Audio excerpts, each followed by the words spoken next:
Mylène Armstrong, la compagnie des castors travailleurs. Les castors travailleurs, c'est une entreprise familiale. En fait, c'est mon copain et moi. On fait des jouets et des jeux pour enfants fabriqués à la main en bois. On a des petites voitures qui sont en forme de bine, donc on les appelle les automobines. Il y a plusieurs, il y a la berline automobile, je pense, il y a l'automobile sport, il y a la familiale aussi. On a des bateaux aussi, on a quelques petits bateaux, on a différents jouets, puis on a des structures, on peut faire des structures un peu plus grosses, là. On a fait des cabanes pour enfants aussi. Mais quand on était en production de nos premiers jouets, on pensait déjà à comment qu'on allait les vendre, où est-ce qu'on allait les vendre, puis on s'est dit que la première étape pour avoir la possibilité d'aller présenter nos produits à des endroits pour les vendre, c'était d'avoir une image, disons, professionnelle pour présenter ce qu'on avait à offrir.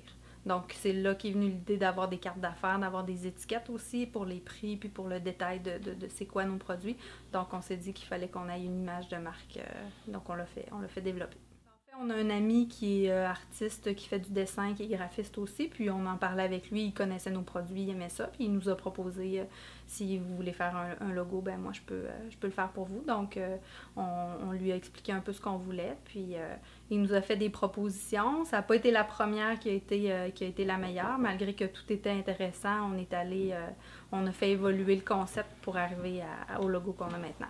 La première proposition qu'on avait eue, on avait donné des informations générales. Si on veut un logo avec un castor, on veut type BD, là, on veut pas que ce soit une photo, on veut que ce soit une image dessinée, un cercle. Puis ce qui est arrivé, ce qui est revenu, en fait, ça rentre dans cette description-là, mais on se reconnaissait pas là-dedans. C'était très coloré, puis c'était beau, mais c'était pas ça. Donc, on est reparti avec une autre idée. Lui, l'ami, le graphiste là, qui travaillait, lui, il voyait quelque chose avec un arbre. Donc, on lui a dit « Go, tu sais, essaye ». Donc là, il a essayé quelque chose d'autre qui était très beau, qu'on a réutilisé pour autre chose, mais qu'on n'a pas gardé pour les castors travailleurs. Puis la troisième proposition était la bonne. Là, il y avait... il était très coloré, par contre. On a rejoué sur les couleurs. Donc, nous, on voulait faire... vu que c'est des jouets faits à la main, on trouvait qu'il y avait une façon peut-être dans le graphisme de démontrer ça. Donc au début c'était très coloré avec, c'était du bleu assez foncé, donc on est revenu à une couleur plus neutre, on est venu avec du brun.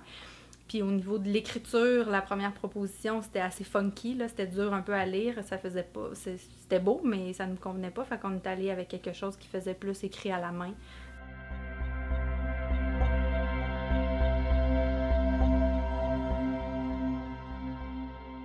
Le logo, au début, c'est ça, c'était pour vraiment créer une image de marque pour se présenter. Donc, on a commencé par faire un site Internet. Donc, c'était ça qui était le plus à notre portée parce qu'on savait comment le faire. Donc, on a mis un site Internet avec des photos de nos produits. Puis déjà, c'était bien pour le présenter aux gens qui étaient au courant de notre projet. Puis un peu tester aussi le site Internet avant vraiment de lancer la chose. Et puis, après ça, il y a les étiquettes. Donc, les étiquettes pour mettre sur les jouets, les mettre en vente, et les cartes d'affaires pour faire du démarchage.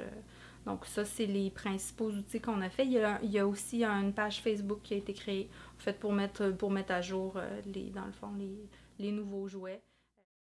Le logo, ça devient la porte d'entrée, comme je disais tout à l'heure, pour se présenter. Mais au niveau graphique, ça devient l'image de l'organisation, l'image de l'entreprise. Tous les produits et toutes les démarches qu'on fait, on les associe à cette image-là.